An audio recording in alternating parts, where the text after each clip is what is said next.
Hey everyone. It has been a while. I won't get much into it. Let's just say that life got in the way of trading and making videos. Now I intend to gradually get back in the saddle. And I appreciate all of you sticking around long enough to see this video. And to make sure that I don't appear to have fallen off the face of the earth anymore, I'm starting off with a slightly different format. I always did my best for each video to tell a complete story.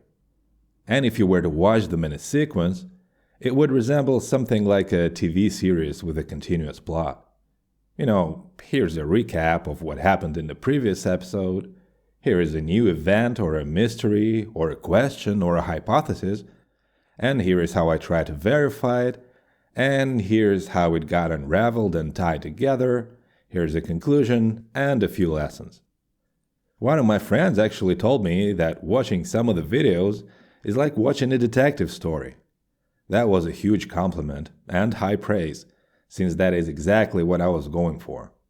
Like completely following through on a pattern, or a mechanic, or a parameter, or an event, to make sure that it is interesting to follow, useful, applicable, and insightful.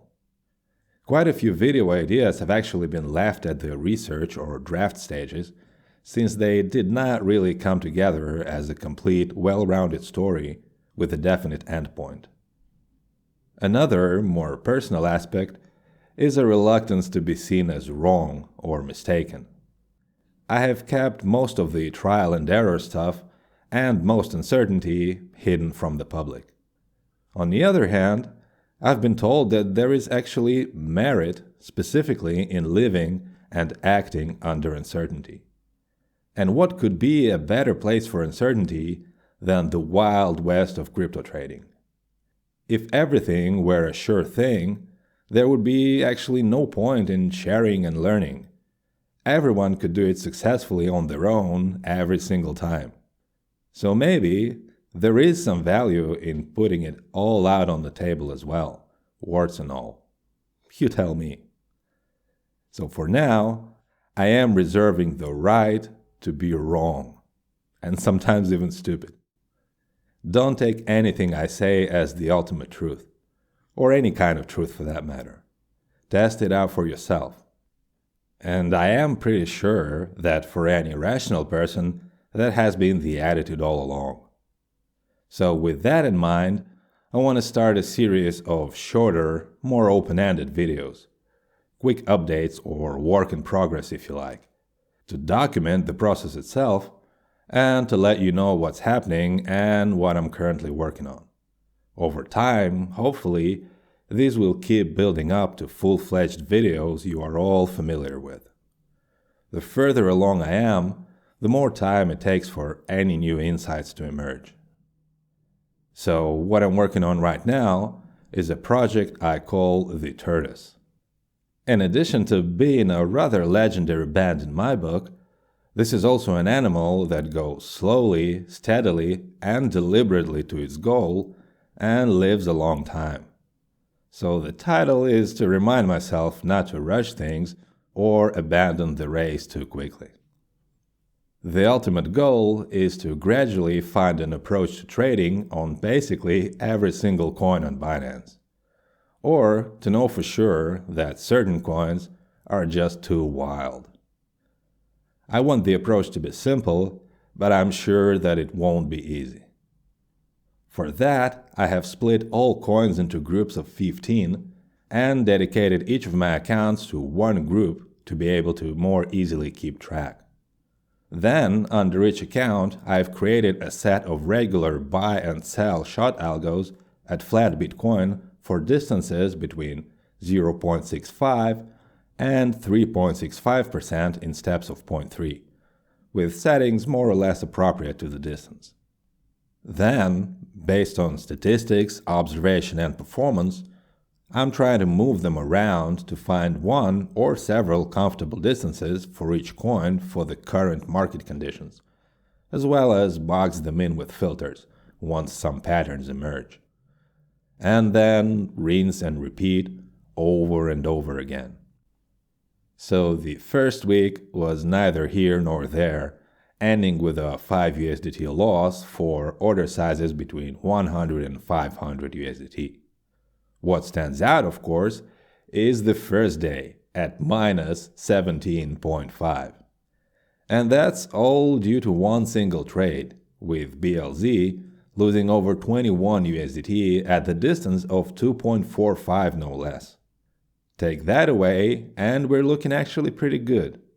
So I've blacklisted that coin, moved some things around, and started week 2.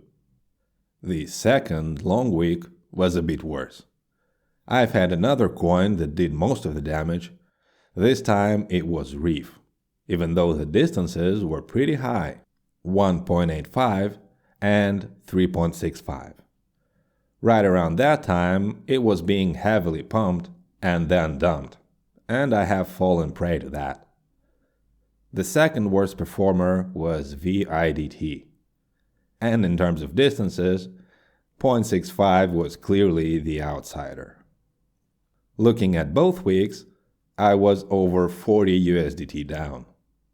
What I found interesting, though, was that for the first time, there seemed to be a pattern around the 24-hour volume. Anything between 80 million and 1 billion was profitable at any distance. The thing is, limiting all trading to this range cuts the number of coins filling this criteria in half, from 134 that had any trades on them down to just 62. So I decided to keep observing. For the next period, I introduced mild performance filters for all algos to prevent this much damage from one single coin, and also moved coins around distances and added coin volatility filters to lower distances. Whether or not that was due to performance filters, there hasn't been a coin with disproportionate losses. On the other hand, the previous observation of safe coin volume range has not been confirmed. For now, over the whole period, there were over 1,000 trades for a total ROE of minus 50%. The potential blacklist in my spreadsheet was expanded to 10 coins, and if we were to take them all away, we'd be at plus 25% ROE. Across all individual weekly periods, these coins have shown consistently poor performance at chosen distances. Another big chunk of losses is at the distance of 0.65.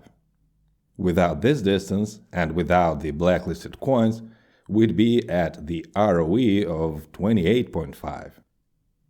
However, this distance, this 0.65, accounts for 2/3 of all trades. And there are coins that perform rather well there, so I'm still hoping to figure out which ones these are, how to filter them, and keep them going. In terms of next steps, a few things I want to do is first of all keep a more regular schedule of reviewing and moving coins around distances. Leaving them unattended for multiple days at a time might not be the best approach, but it does take a lot of effort to keep up. Secondly, I want to implement blacklists in the real algos sooner, not only in a spreadsheet. Maybe do them for each distance or even each side. And maybe have a control algo for them with very small order sizes just to see whether they're getting any better. There are more plans around this, which I will implement further along in the future once they take a more definite shape. But for now, even though the absolute monetary results are not good, I keep plowing ahead, much like a tortoise would. I expect it to get worse before it gets any better. The scope is pretty vast, so immediate success is not to be expected. I will keep you updated. For now, thank you for spending your precious time with me, and I will see you in the next video.